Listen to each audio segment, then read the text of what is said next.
मैं डॉक्टर शैलजा जायसवाल सावित्रीबाई फुले विश्वविद्यालय के साहित्येतर पाठ्यक्रम के अंतर्गत समूह चर्चा किस तरह से व्यक्तित्व विकास में सहायक होती है, यह जानकारी देने हेतु यहाँ उपस्थित हुई हूँ।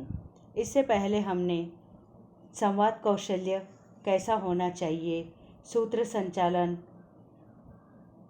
किस तरह करना चाहिए,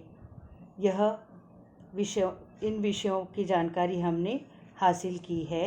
आज हम सामूहिक चर्चा विषय पर चर्चा करेंगे। सामूहिक चर्चा को अंग्रेजी में ग्रुप डिस्कशन कहते हैं।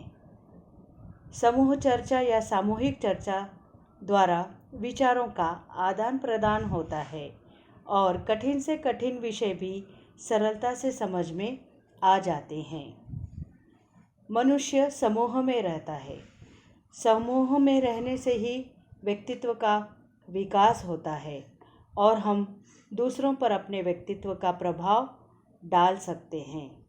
समूह में रहने से ही बोलने का ढंग, उठने बैठने का ढंग आदि बातों को हम सीखते हैं।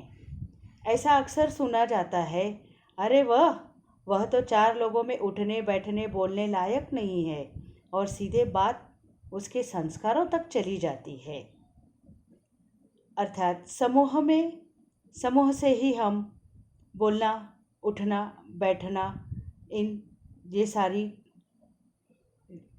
गुणों को हम सीखते हैं। ये सारे गुणों को सीखने के लिए हमें सामूहिक चर्चा में सहभाग लेना चाहिए। क्योंकि सामूहिक चर्चा में हम तोल मोल कर बोलते हैं। तोल मोल कर बोलने से किसी भी विषय को हम प्रभावशाली ढंग से बोल सकते हैं। सामूहिक चर्चा से हम प्रभावशाली ढंग से हम किस तरह बोल सकते हैं, यह भी सीखते हैं। सामूहिक चर्चा सक्रिय शिक्षण पद्धति की एक विधा है। सक्रिय शिक्षण पद्धति का एक प्रकार है जो विद्यार्थियों के व्यक्तित्व का विकास करती है। जो इस तरह समूह चर्चा या सामूहिक चर्चा एक विषय के उद्देश्य पूर्ति के लिए की जाती है। इसके अंतर्गत विद्यार्थियों का एक समूह बनाया जाता है जिसमें विद्यार्थियों में एकजुट होकर काम करने का कौशल्य आता है। समूहों का वर्गीकरण 2 या 2 से अधिक समूह में होता है। प्रत्येक समूह में 3 या 4 विद्यार्थी होते हैं। सामूहिक चर्चा के लिए पूर्व नियोजन अत्यंत आवश्यक होता है। सामूहिक चर्चा के कुछ आवश्यक अंग है, जिसके अंतर्गत प्रथम अंग है प्रस्तुतिकरण। समूह के प्रत्येक व्यक्ति के पास विषय का एक पहलू या मुद्दा होता है जिसे वह प्रस्तुत करता है। विभिन्न लोगों के प्रस्तुतिकरण सुनने से अपने विषय में सरलता आती है और स्पष्टता आती है। विषय को समझने में प्रस्तुतिकरण अत्यंत सहायक होता है।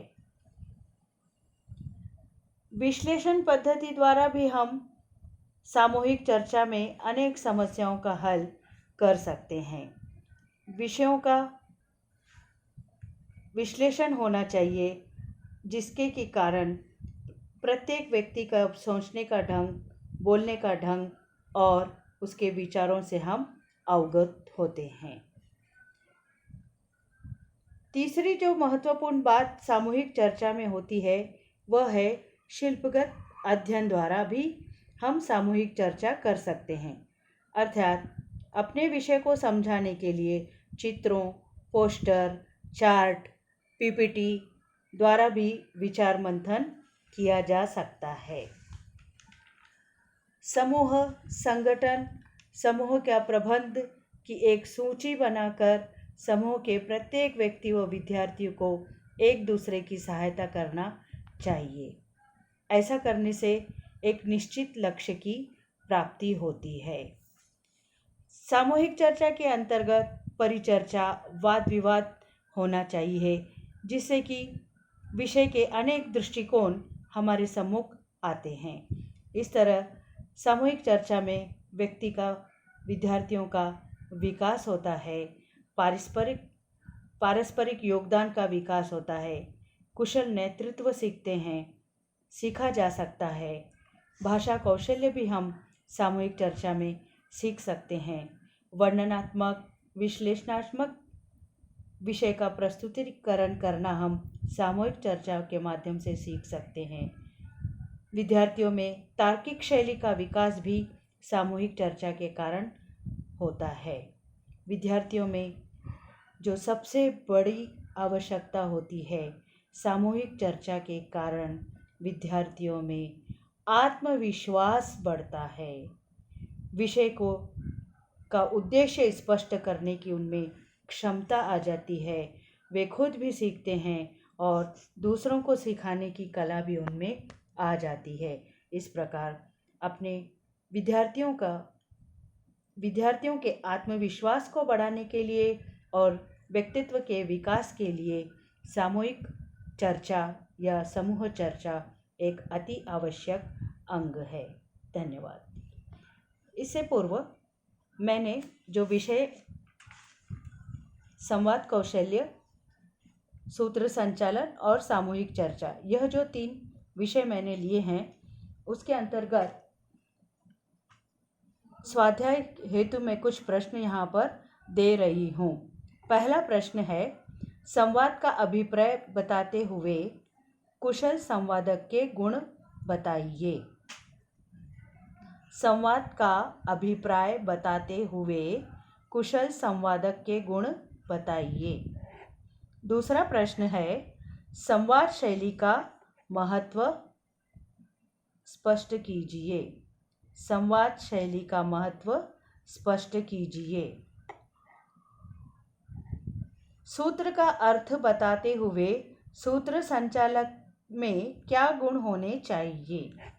सूत्र का अर्थ बताते हुए सूत्र संचालक के क्या गुण होने चाहिए, स्पष्ट कीजिए।